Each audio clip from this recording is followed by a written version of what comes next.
Nah, selanjutnya kita masuk dalam pendahuluan.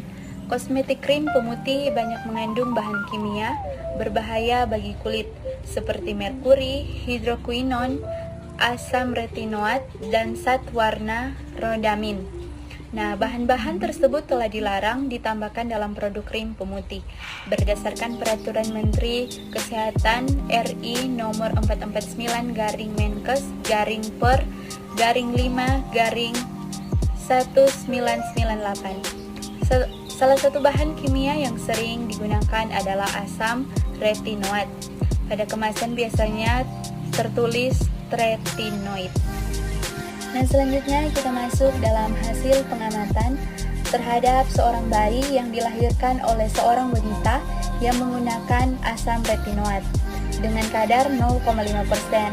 Untuk mengatasi jerawat di wajah pada rentang sebelum dan selama kehamilan, telah terdiagnosi mengalami malformasi berat pada wajah seperti kecacatan di langit-langit mulut, bibir sumbing, celah kelopak mata menyatu, hiperterorisme, kelainan sistem dan pusat, serta hidrosefalus.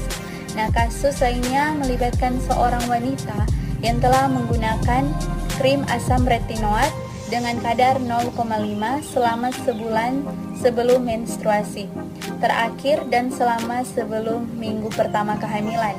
Nah, dilaporkan bahwa bayi yang dilahirkan mengalami cacat telinga eksternal. Nah, selanjutnya kita masuk pada pengertian asam retinoat. Apa sih itu asam retinoat?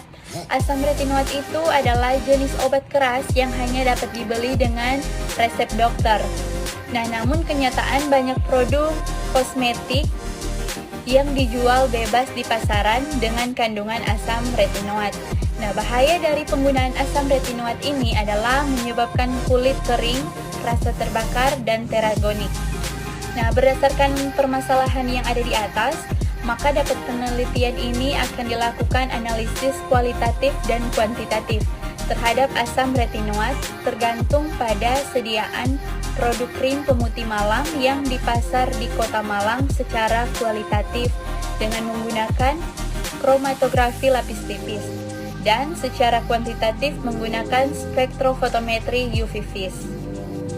Selanjutnya kita masuk pada prosedur penelitian.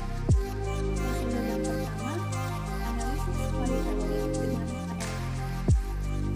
Bagian A, pembuatan larutan baku pembanding asam retinoat. Sebanyak 0,01 gram asam retinoat dilarutkan dengan 10 ml metanol. Bagian B, penyiapan larutan uji. Sebanyak 3 gram krim pemutih dilarutkan dengan 10 ml metanol dan diaduk sampai homogen. Kemudian, dinginkan selama 15 menit pada suhu 4 derajat Celcius dan disaring menggunakan kertas saring Whatman nomor 41. Bagian C, identifikasi sampel dengan KLT. Lempeng KLT silika gel 60F254 yang telah diaktifkan dengan cara pemanasan pada suhu 105 derajat Celcius selama 30 menit. Lempeng KLT yang telah mengandung cuplikan dimasukkan ke dalam bejana KLT yang terlebih dahulu telah dijenuhkan dengan fase gerak berupa N-heksana dan aseton dengan perbandingan 6:4. Noda pada lempeng KLT diamati di bawah sinar UV 254 nanometer dan 365 nanometer, serta disemprot dengan larutan penapak noda H2SO4 sebanyak 10%. Prosedur yang kedua, analisis kuantitatif dengan spektrofotometri UV vis. Bagian A, pembuatan larutan baku 500 ppm asam retinoat. Sebanyak 0,10 gram asam retinoat dilarutkan dengan 100 ml pelarut metanol. Larutan kemudian diencerkan kembali sehingga didapatkan konsentrasi 500 ppm. Bagian B, penentuan panjang gelombang maksimum asam retinoat. Larutan baku asam retinoat 500 ppm diencerkan dengan metanol sehingga diperoleh konsentrasi 30 ppm. Tahap selanjutnya, diukur serapan absorbansi pada rentang panjang gelombang antara 200 sampai Bahan pokok yang digunakan adalah metanol. Bagian C, penentuan linearitas kurva kalibrasi. Larutan asam retinoat 500 ppm diencerkan dengan metanol sehingga diperoleh variasi konsentrasi 10 ppm, 20 ppm, 30 ppm, 40 ppm, dan 50 ppm. Masing-masing larutan diukur absorbensinya pada panjang gelombang maksimum yang telah ditentukan sebelumnya. Bagian D, penetapan kadar sampel. Larutan uji yang telah disiapkan sebelumnya diencerkan 50 ml metanol dan dihomogenkan. Tahap selanjutnya, diambil 5 ml hasil pengenceran dari sampel dan dimasukkan ke dalam labu ukur 10 ml. Lalu, ditambahkan metanol sampai garis tanda batas. Selanjutnya, metode penelitian. Jenis penelitian yang digunakan adalah eksperimental laboratorium. Variabel bebas dari penelitian ini adalah 5 macam sediaan krim pemutih malam yang dipasarkan di Kota Malang. Variabel terikat pada penelitian ini yaitu kadar asam retinoat dalam sediaan krim pemutih malam yang dipasarkan di Kota Malang. Pengambilan sampel dilakukan dengan purposive sampling, yaitu pengambilan 5 produk krim pemutih malam yang dipasarkan di Kota Malang. Adapun alat-alat yang digunakan seperti bejana kromatografi, lenteng KLP silika gel 60F254, lampu UV box 254 nanometer dan 365 nanometer, kemudian ada spektrofotometri UV fuse, kertas saring Wattman nomor 41, dan yang terakhir peralatan gelas. Selanjutnya untuk bahan-bahan yang digunakan seperti aseton, kemudian N-heksana, metanol, asam retinoat, dan krim pemutih malam. Analisis data dilakukan dari hasil data primer dengan penentuan nilai RF dihitung menggunakan rumus RF sama dengan jarak titik pusat bercak dari titik awal per jarak garis depan dari titik awal.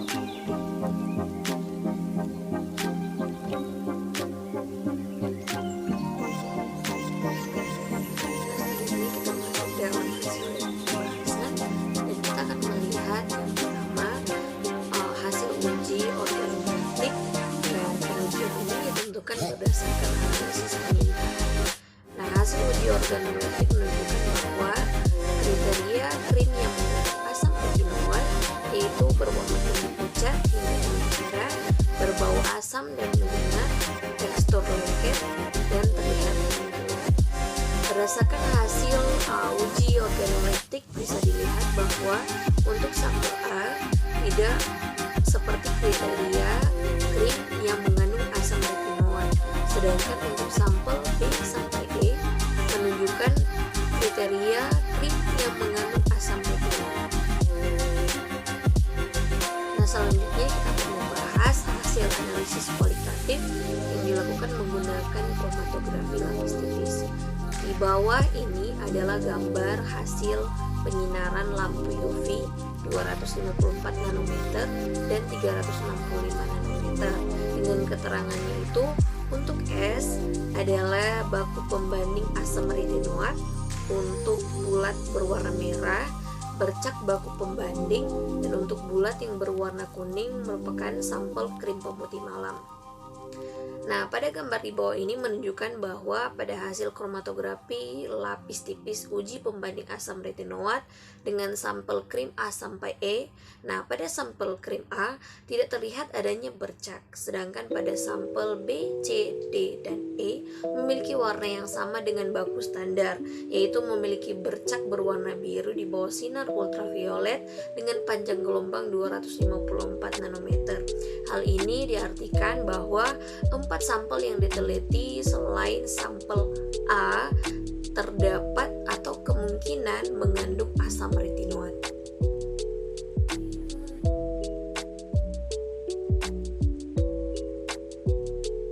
Nah, selanjutnya kita akan masuk dalam analisis kuantitatif asam retinoat pada sediaan krim pemutih malam yang dilakukan dengan metode metode spektrofotometri UV-Vis.